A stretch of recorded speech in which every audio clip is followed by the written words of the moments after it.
Bueno, lo prometido, tengo a la doctora Julieta Brambila conmigo, directora general de Comunicación del Servicio Público de Información y Relaciones Institucionales del INEGI. Me da mucho gusto tenerte aquí.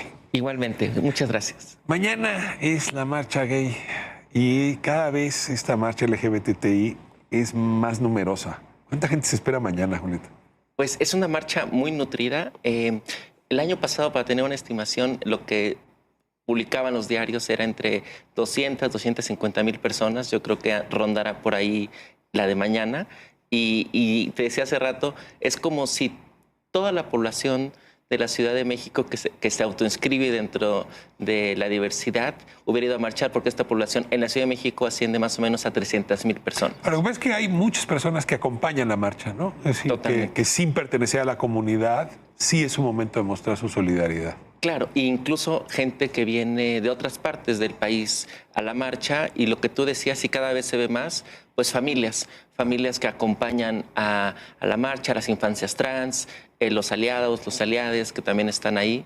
Entonces es bastante... Y es una revolución de las mentalidades. Si uno regresa el reloj hacia atrás, hacia el 2000, te das cuenta cuánto ha cambiado, la verdad, el país. Y tú ahí tienes datos. Una de las cosas que ha cambiado es que no teníamos datos. Y ahora ya hay datos. Está la encuesta nacional de discriminación, la ENADIS. Hay una encuesta concreta sobre la materia. Te ruego un poco compartes con el auditorio lo que sabemos. Claro que sí. Y como bien señalas, había una demanda histórica por tener esta información. El año pasado el INEGI publicó la encuesta nacional de diversidad sexual y de género, la primera en su tipo en el país. Fue una encuesta a más de 40,000 viviendas. El dato más importante, o uno de los más importantes, es que 1 de cada 20 mexicanos se autoinscribe o se identifica con la diversidad sexual o de género. Estamos hablando de 5 millones de personas. Ese sería uno de los principales datos. Otro es que es una población muy joven. La mitad de esta población tiene entre 15 y 24 años de edad. Estamos hablando de que si hablábamos de que era 1 de cada 20 en total, aquí estamos hablando de que 4 de cada 20, que son los de los más jóvenes, se autoinscriben en esta población. La encuesta también incluye pues otras temáticas, trayectoria de vida, en qué momento se dan cuenta de su orientación. ¿En qué momento? O de su identidad. En este caso, por ejemplo, entre las poblaciones trans, esto sucede antes de los 7 años, en la primera infancia, en un 60% de los casos. Y en el caso de... Para población trans. Población del espectro trans, transgénero, incluso incluye no binaria, por ejemplo, o alguna otra transgresión, digamos, del binarismo de género. Pero en la parte de orientación sexual, que es la preferencia, que puede ser gays, lesbianas, bisexuales, en este caso también ocurre en la primera infancia, pero en menor medida, de un 43%, y luego en la adolescencia, un poquito después. O sea, entre los 12 y los 16, 17 años, más o menos. Ahora, algo ha cambiado en esta sociedad respecto al trato de la diversidad. Y eso debe entregarle libertad justamente a las infancias para cuestionarse, para preguntarse, igual a las adolescencias. ¿Tenemos datos sobre eso? Claro, hay un dato. La ENDICEC es la primera vez que se levantó, pero la ENADIS, que es nuestra encuesta nacional de discriminación que hacemos con la CNDH y con CONAPRED, ya tiene varias ediciones, las 2 últimas a cargo del INEGI. Hay un dato ahí que es muy revelador respecto a esto, que tiene que ver justamente con el apoyo social al matrimonio igualitario, al matrimonio entre personas del mismo sexo. Para que te des una idea, en 2017 el apoyo social, o que estuvieran de acuerdo ante esto, era del 58% de la población.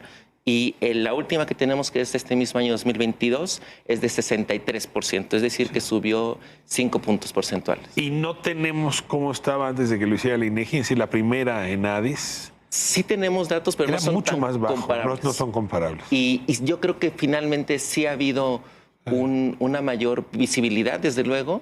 Marchas muestra de ello, los espacios como estos son muestra de ello. Yo recuerdo a Marcelo Ebrard, que fue justamente quien le tocó impulsar esta reforma, decir que él esperaba que pasara con el matrimonio entre personas del mismo sexo, lo mismo que pasó con el divorcio, que en 1929 se legaliza el divorcio y la mayoría del país estaba en contra, y 10 años después la mayoría del país estaba a favor. Algo así ocurrió también con el tema del matrimonio entre personas del mismo sexo. Así es, son cambios que podríamos decir culturales.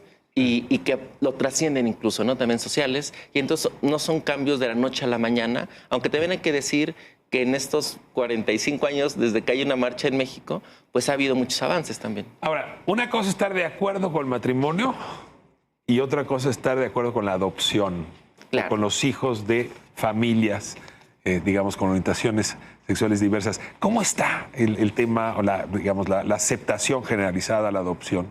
En cuanto a adopción, creo que lo pones exactamente en ese punto, porque sí, es menor. Yo diría que según la INDICEC y los datos que tenemos de ahí, es más o menos entre 7 u 8 puntos porcentuales abajo de aceptación. O sea, 63 de aceptación, pero andamos hablando de 50 y tantos por ciento a favor de la incluso un poquito más abajo, y puede variar entre entidades federativas.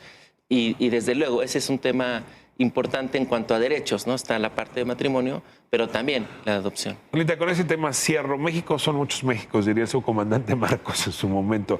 Y si no es lo mismo Silao que Tuxtlan y lo mismo que Ciudad Juárez y la Ciudad de México. Cuéntame un poco cómo anda regionalmente el país Claro que sí. respecto.